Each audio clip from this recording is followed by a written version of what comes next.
has to be right. And all of this leads to blind adherence, which is not spirituality. Spirituality, the spiritual path is one in which you constantly renew your approach to your own life, approach to life, to the people around you, the approach to your actions, and breathe new inspiration into that, and then life becomes very, very fulfilling. You understand what we're saying? Say, don't do anything mechanically. Don't do anything out of attachment. Think, where is it that I'm planning to go? What is my goal? Where am I? How do I achieve that end? And just because you've done a particular thing and it's worked for you doesn't mean that there aren't better ways of doing it. So this constant search, it's like this. In the large expanse of desert, there was one person who constructed a gate there. There was no road, nothing, just sand. And when all the travelers passed by, he decided to take a toll, tax, impose a tax on all the people who were passing by. And it succeeded for a long period of time, until one intelligent traveler came, and he was asked to pay the toll tax. He says, okay, let me think about it. He went back and then circumvented, because there's a vast expanse of sand everywhere. Why is it that you have to go only from one particular way? So that's what it is. With this now we move verse 16. Dvavimau purushau loke ksharascha akshara evacha kshara sarvani bhutani utastho kshara uchate. In the world there are two purushas, beings, the perishable Akshara and the imperishable Akshara. All beings are perishable. The kutastha, unchanging, is called the imperishable. So with this verse we enter the last topic of this chapter. Brahman is the supreme being, Uttama Purusa. See, there's a very scientific basis to this entire chapter. What he's trying to communicate to us is, where is Brahman? What is Brahman? What is God? Who's God, in other words? And the principle of education is that you have to move from what is known to you and proceed step by step to the unknown. Only then do you gain knowledge of the unknown.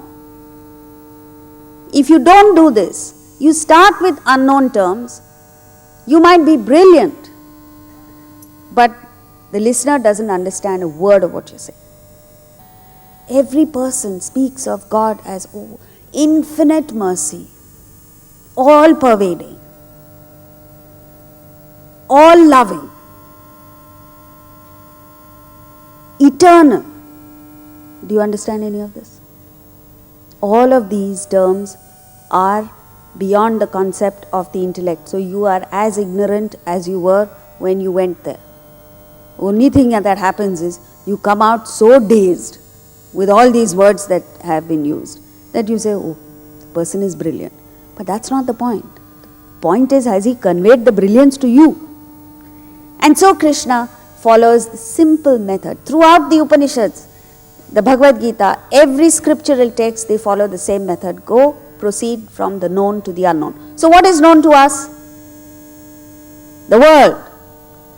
So he says, take a look at this world. This world is Brahman. And you, the individual in that world, is also Brahman. Now you take a look at the world, you take a look at yourself and find that everything is perishable, everything is passing, everything is finite. So you tend to believe that, oh, God must also be perishable. He understands that you've made a mistake. So he says, no, it's not the perishable aspect. The perishable aspect is ksara. The universe is perishable, the individual is perishable. Even though this is Brahman, Brahman is not perishable. So he says, no. Brahman is the imperishable substratum of the perishable world and the individual. And this is what we've seen yesterday. Verses 12 to 15, he speaks of the Akshara, the imperishable aspect of the perishable world.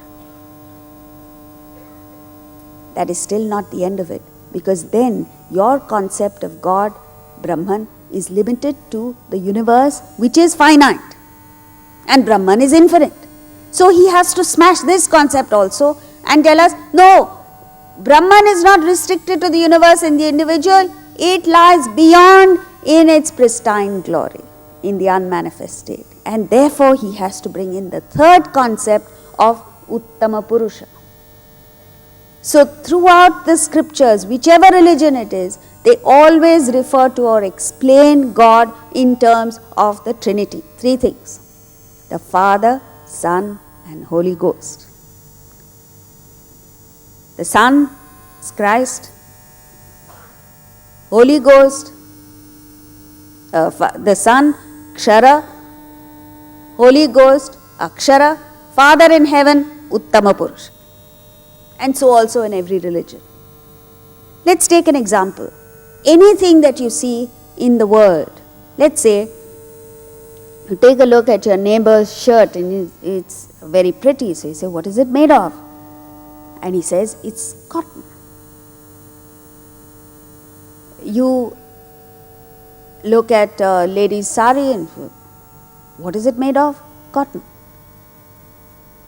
So you look at various names and forms. That cotton has been made into, let's say, a dupatta, a sari, a shirt and various other things. All of which, you take a look at all of that, and a person who doesn't understand cotton, has never seen cotton. You show him all these objects and say, this is cotton. Has he understood it? No. Because his reference point is the shape and form and color, and he can't think beyond that. So you say, no, it's not the nama rupa, it's not the name and form. It is the material with which all these objects are made of. The substratum of all these objects is cotton.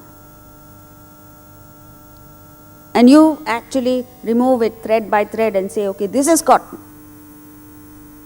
Then he goes to Delhi,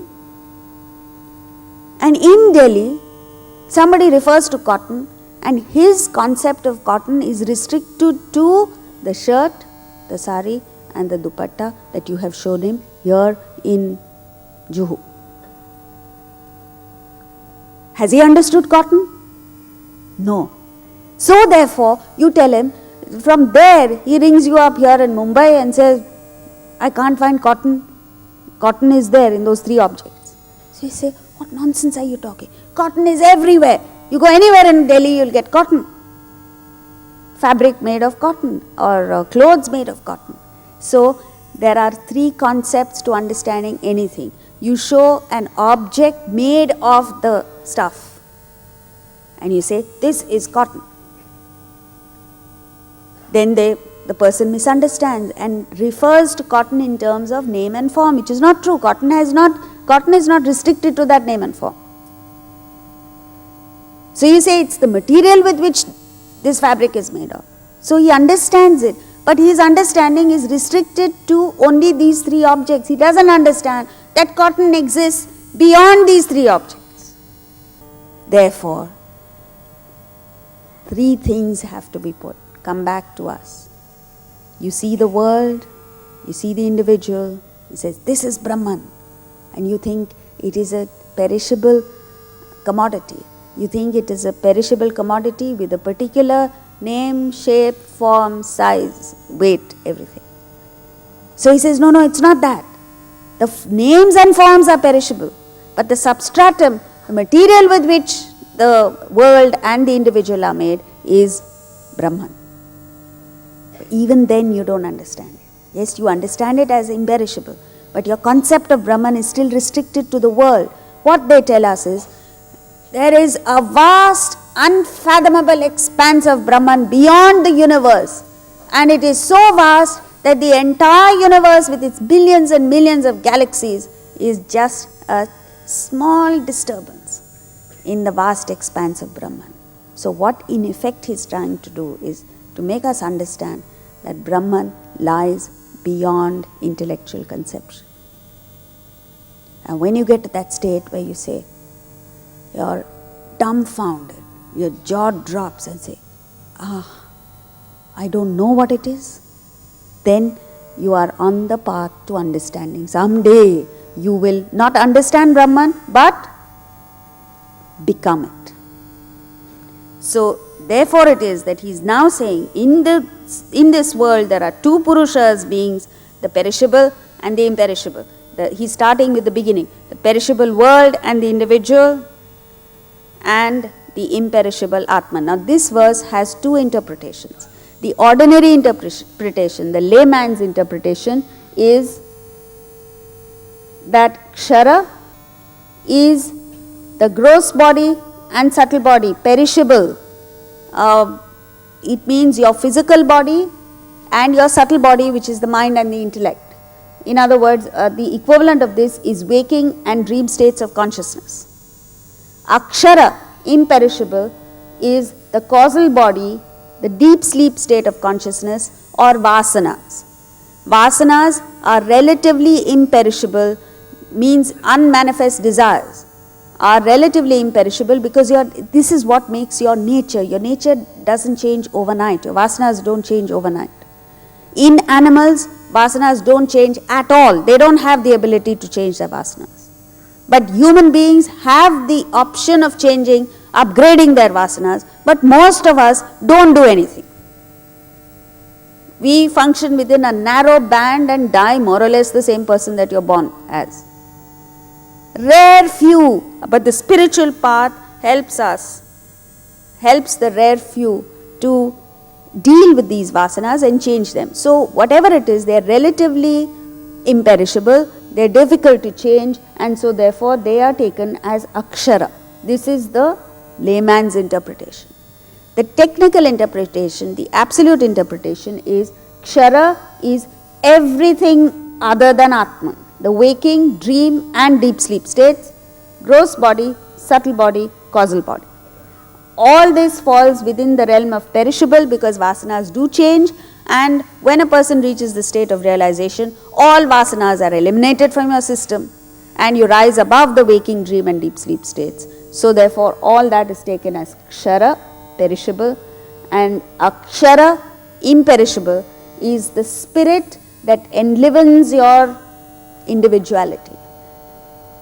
Atman, your real self, that enlivens your personality. As we've seen the other day, when you see, hear, smell, taste, touch, feel emotions or think thoughts, and you trace back your experiences to their very source, you find that at some stage you say, I don't know what makes me see. That is Atman.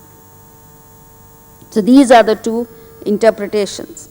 Now, in verse 17, here in 16, he has brought in only two concepts, Kshara and Akshara. In 17, he brings in the third concept so magnificently, most brilliantly. He brings in the third concept, which is Uttama Purusa, 17.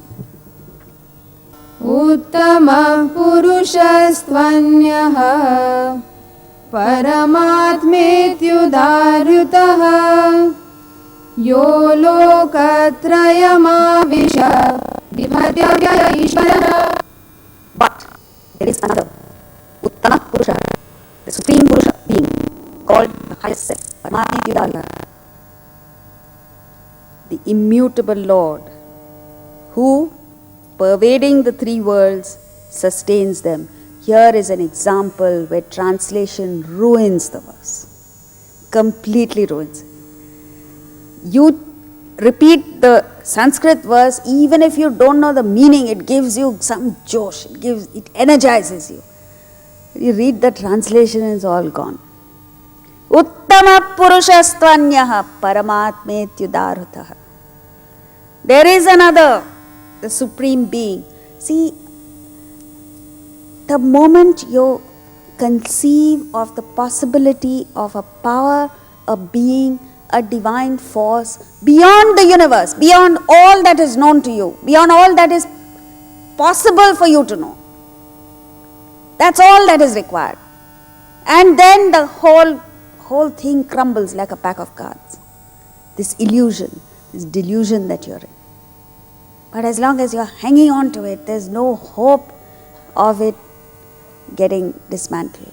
And then it torments you, your own creation. You've created this universe for yourself.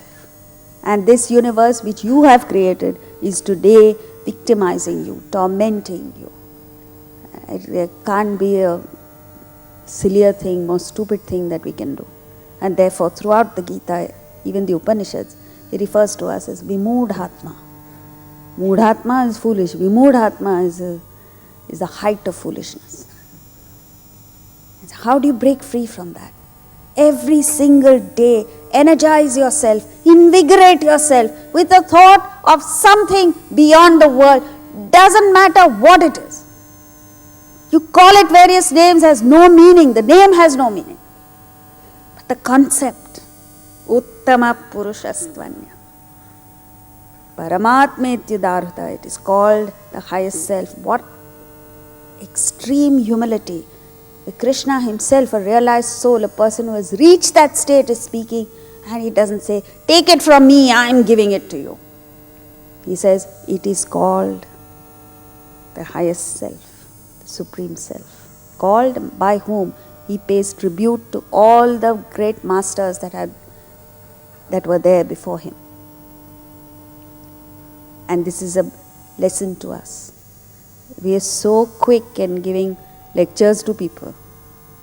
Before a person asks a question, you are ready with the answer, ready with the advice. Here is a person who says it is called Paramatmetyadarhuta, the immutable Lord, who pervades the three worlds. What are the three worlds? In the Gayatri Mantra, he says Bhur Bhuvasvaha. Earth, the common interpretation is earth, hell, heaven. The philosophical interpretation is waking, dream and deep sleep states. The sattvic, rajasic and tamasic states of mind. Physical, emotional, intellectual personalities. Whichever way you look at it, there are three. Gross body, subtle body, causal body. That Uttama Purusa pervades these three states, the waking, dream and deep sleep states, and exists beyond, sustains them, pervades them and sustains them. In the Atma Bodha invocation, which I would strongly recommend you learn by heart and repeat it every morning before you start your day's activities. He says, that which is beyond, which is constantly aware of the waking, dream and deep sleep states. Has it ever occurred to you that we are all in one of the three states? We only, right now, we know only the waking state. I hope you are all awake. Otherwise, dim lighting, air conditioning is very conducive for slipping into the other state. If we continue for much longer, you will slip from the waking state to either dream or deep sleep. So when you are in the dream state, waking state is gone. Deep sleep you don't know. And when you are in the deep sleep state, both these states are gone. So, in effect, you really don't know your entire personality. Forget Paramatman. You don't even know the three states. So he says, the state of realization is a state where you know all the three states, because Atman pervades these three states and sustains them and exists beyond in the unmanifest state. So this verse again has two interpretations. One is that Akshara is the gross body and subtle body, waking and dream state. Akshara is the causal body, which we've seen earlier, and Uttama Purusa is Atman. The second interpretation, which is the real interpretation, the absolute interpretation, is Akshara includes the entire universe, the waking, dream, deep sleep states, gross body, subtle body, causal body. Akshara is Atman, which enlivens the Kshara, the substratum of the universe as well as the individual. And Uttama Purusa is Brahman, which exists beyond it all. It's a fabulous interpretation, the most scientific interpretation.